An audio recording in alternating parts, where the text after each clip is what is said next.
Mga tapat na apostol ay nagpupuri sa poon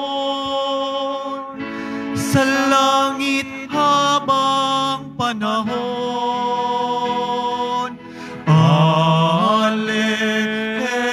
Alleluia, Alleluia,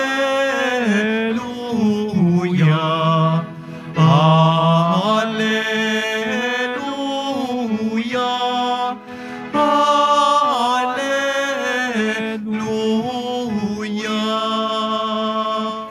Sumainyo ang Panginoon at sumayo rin ang mabuting balita ng Panginoon ayon kay San Lucas. Papuri sa iyo, Panginoon. Noong mga araw na iyon, umahon si Jesus sa isang burol at magdamag doong nanalangin. Kinaumagahan, tinawag niya ang kanyang mga alagad at pumili siya ng 12 sa kanila na tinawag niyang mga apostol.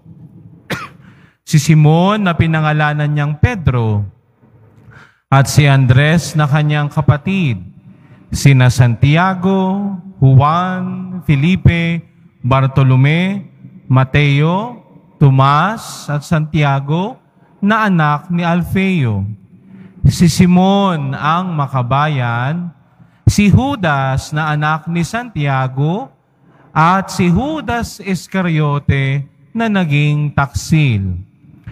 Bumaba si Jesus kasama sila at tumayo sa isang patag na lugar. Naroon ang marami sa kanyang mga alagad at ang napakaraming tao buhat sa Judea at Jerusalem at sa mga bayan sa baybaying dagat ng Tiro at Sidon. Pumaraon sila upang makinig sa kanya at magpagaling sa kanilang mga karamdaman. Pinagaling din niya ang mga pinahihirapan ng masasamang espiritu at sinikap ng lahat ng tao na mahipo siya sapagkat may taglay siyang kapangyarihang magpagaling sa lahat. Ang mabuting balita ng Panginoon. Pinupuri ka namin, Panginoong Hesukristo.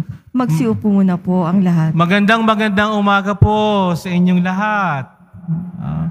Pakibati ang katabi, mahal ka ni Lord. Yan. Palakpakan natin ang Panginoon sa umagang ito. Ha? Salamat sa Diyos, buhay tayo. Amen? Salamat sa Diyos, matatapos ng October. Amen? Salamat sa Diyos, mahal tayo ng buong Nazareno. Amen? Palakpakan natin ang Panginoon sa umagang ito. Pakitanong ha, ikain yung katabi. Tingnan nyo nga yung inyong katabi, tapos tanungin mo, sabi mo, may puso ka ba?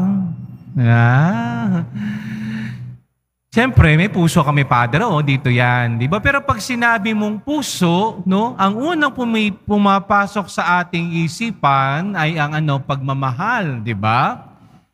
Kung minsan, ang pamantayan ng puso ay kakaiba sa pamantayan ng pag-iisip. Halimbawa, ako'y may kaibigan. Naghahanap ng boyfriend. No? Kasi, may edad na eh. Sabi ko, ba't ganyan wala ka pang boyfriend? Kasi Father, ang hinahanap ko po sa isang lalaki, 6'5", mistiso, maskulado, at may pera. Ang sabi ko, ang hinahanap mo hindi tao, panaginip ang hinahanap mo. No? Ay di ba gano'n din naman ang pamantayan ng isip ko, kailangan ganito, ganyan. No? Yung kita, no? Kasi yan ang trabaho ng isip eh. Subalit, merong pamantayan ang puso na kung minsan, hindi nakikita ng isip. Amen? Itong makikita natin sa ating mabuting balita, na ang Panginoong Jesus pumili ng 12 para maging apostol. Pero tingnan ninyo, sino-sino ba itong napili niya? aring mga ere, hindi naman ho ito'y mayayamang mga tao. Hindi naman sila mga Pariseyo. Sila'y mga pangkaraniwang tao. Si Pedro'y mangingisda. Si Juan ay mangingisda. Ang kanyang kapatid Santiago ay mangingisda. Si Andres ay mangingisda. Ito pa isa, si Mateo. Alam niyo si Mateo? Ayun. Ay taga-singil ng buwis. Ay galit sa kanyang mga tao. Sino pa? Ay si Simon. Ay si Simon ay tinatawag na makabayan. Ang kanyang counterpart ito sa ating mga lengguwahe ngayon, siya yung guerrilla. O siya ibagsak. Ay kasama sa pinili ng Panginoong Jesus. Yung kanyang pinsan, si Judas Tadeo. Tamo ha, ultimo, si Judas Iscariote, pinili ni Jesus. Subalit alam niya na siya magtataksil dito. Bakit kaya ito ang pinili ni Jesus? Simple lang. Sapagkat ang tinitignan ng Panginoong Jesus ay ang puso ng taong tinatawag niya. At sa banal na misa natin ngayon, tumatawag si Jesus sa puso ko at puso natin. Tinatawag tayo ni Jesus, handa ka ba para isugo ko? Handa ka ba na maging alagad ko? Napakaganda ng paalaala ni Apostol San Pablo sa ating unang pagbasa sa kanyang sulat sa mga taga-Efeso.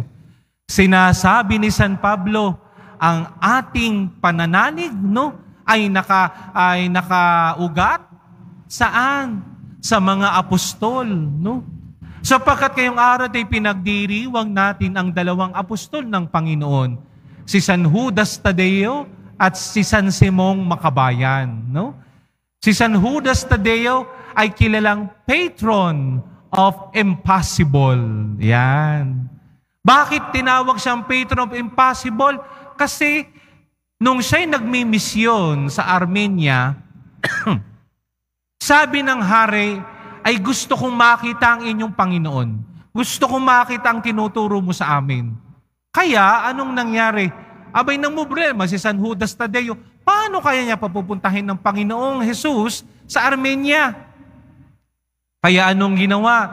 Bumalik si Judas Tadeo dito sa Jerusalem at nakapagkita sa Panginoong Jesus. Alam niyo ginawa ng Panginoong Jesus? Kumuha ng tela at inilagay sa kanyang mukha. Tiniklop, At anong sabi niya kay San Judas Tadeo? Sabi niya kay Judas Tadeo, pagbalik mo sa hari, ipakita mo ito. Anong bumalik si San Judas Tadeo? Binuklat yung tela na doon ang mukha ng Panginoon. Kaya makikita nyo, ang imahe ni San Judas Tadeo, merong bilog dito na doon ang mukha ng Panginoong Jesus. At ang isa pa, kaya meron daw siya ditong mukha ng Panginoong Jesus, ay sila'y pinsan. Ay siya'y pinsang buo, Kaya siya'y sinasabag na pinsan ng Panginoong Jesus.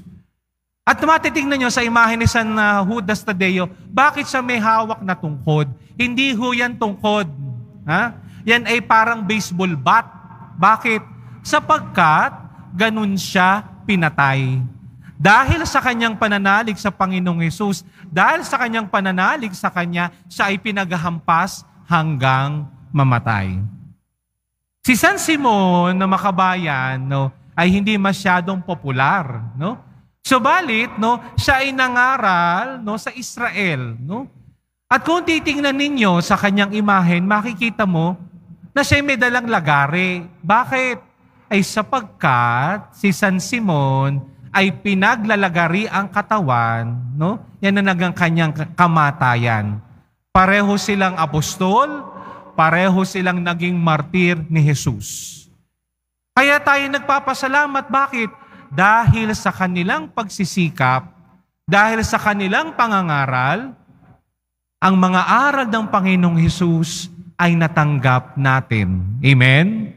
Hindi lang basta natatanggap, at patuloy tayong hinahamon nito na katulad ng mga apostoles, tayo ay maging saksi ni Jesus. Amen? Tingnan mo yung katabi mo. Tingnan yung katabi niyo. Natutulog na naman kayo. Oh. Tanungin mo, kaibigan. Tanungin nyo, kaibigan. Handa ka ba na maging saksi ni Jesus? Anong sagot? Amen. Palakpakan natin ng Panginoon sa umagang ito.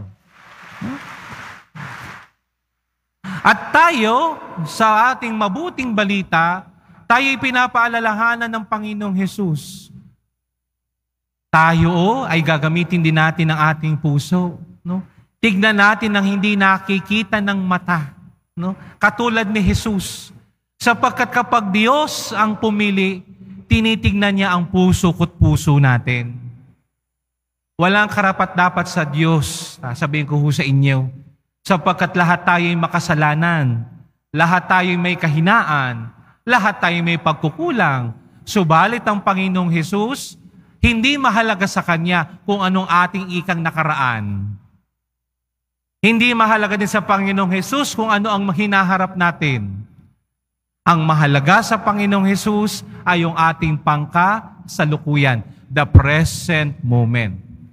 At yan ang hihilingin natin, no, sa ating ipinagdiriwang mga santong apostol ngayon, na si San Judas Tadeo at si San Simong Makabayan, na tayo'y maging karapat-dapat, no, na bagamat tayo'y mahina, tayo'y kanilang tuwangan, na tayo ay maging tunay na mga saksi ni Kristo. Amen? At paano mangyayari yan? Bago pumili ang Panginoong Jesus, siya'y nagdasal. Huwag natin kakalimutan ho yan, ha? Tayong mga sumusunod sa Panginoong Jesus, tayong deboto ng Poong Nazareno, huwag na huwag kakalimutan ang magdasal. Amen? Amen? At tanungin mo sa huling pagkakataon ng iyong katabi. Tignan mo lang yung katabi. Sabi mo, kaibigan, huwag mo kakalimutang magdasal. Amen? Palakpakan natin ang Panginoon sa umagang ito.